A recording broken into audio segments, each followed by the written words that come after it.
సంయుక్తం నిత్యం ధ్యాయంతి యోగినః కామదం మోక్షదం చైవ ఓంకారాయ నమో నమః. కృష్ణం వందే, కృష్ణం వందే, కృష్ణం వందే. ఈరోజు శుభదినం, ఆనందకరమైన దినం, అమోఘమైన దినం, ప్రశాంతమైన దినం, ప్రపంచానికి వెలుగెత్తి గీతను చెప్పేటటువంటి దినం.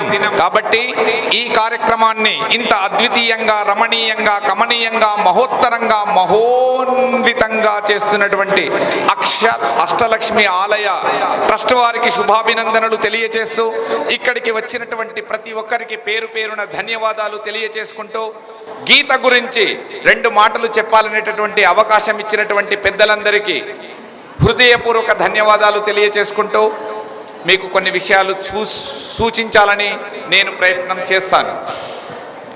భారతదేశము గొప్పది, భారతీయుడు గొప్పవాడు, భారతదేశమును మించినటువంటి దేశము విశ్వములో మరొకటి లేదు. దయచేసి నేను చెప్పేటప్పుడు చాలా ప్రశాంతంగా వినాలి.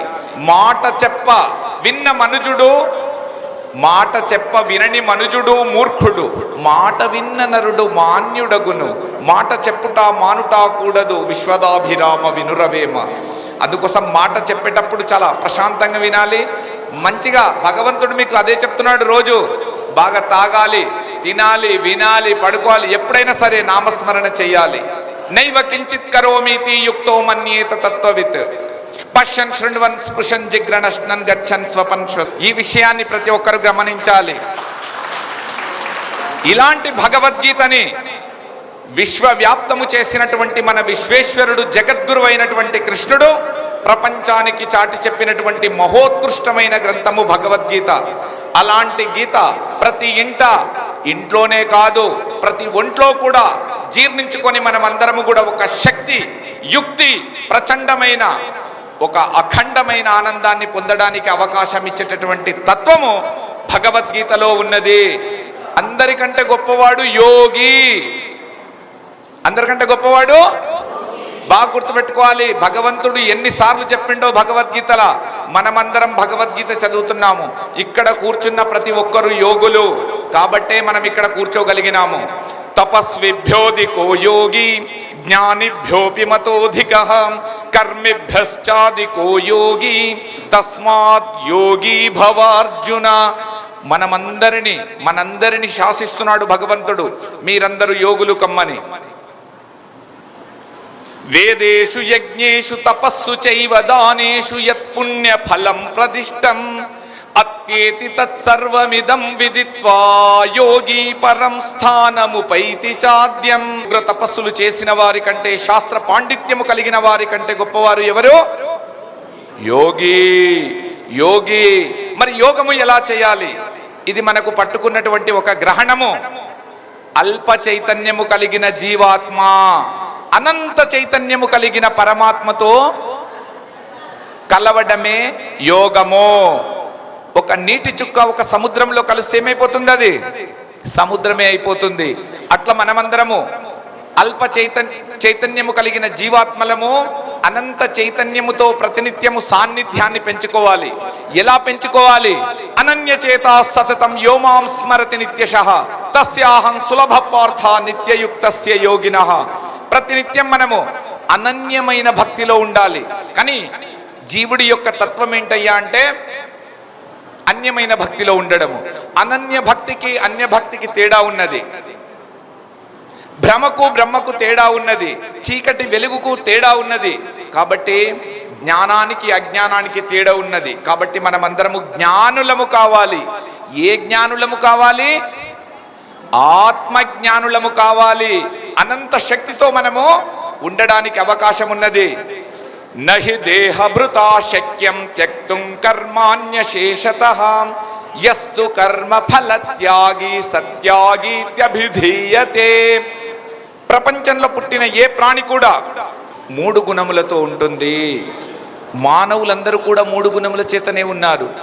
ఈ కర్మలు వదులుకోవడము ఎవరికి సాధ్యము కాదు. కానీ చేసినటువంటి ప్రతి కర్మకు ఒక ఫలం ఉంటుంది, పుణ్యకర్మ పాపకర్మ. ఈ రెండింటిని కూడా త్యాగము చేయగలిగేటటువంటి సామర్థ్యము యోగులకు ఉంటుంది.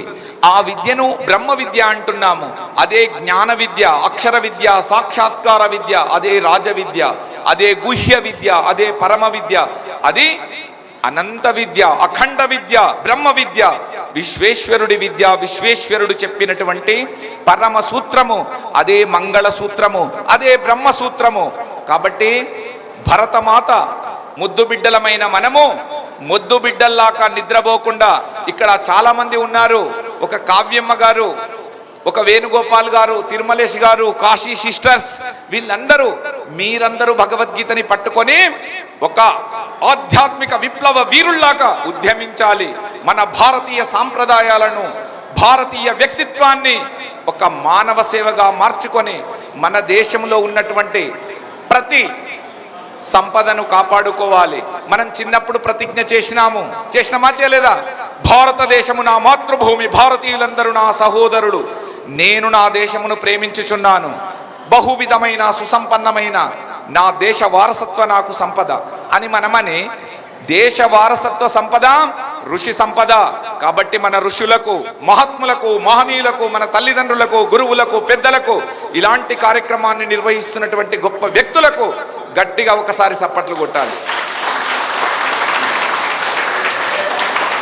ఈ విధంగా మన ఆధ్యాత్మిక ఒక దృఢత్వాన్ని మనము ప్రపంచానికి అందజేయాల్సిన బాధ్యత భారతదేశము మీద ఉన్నది.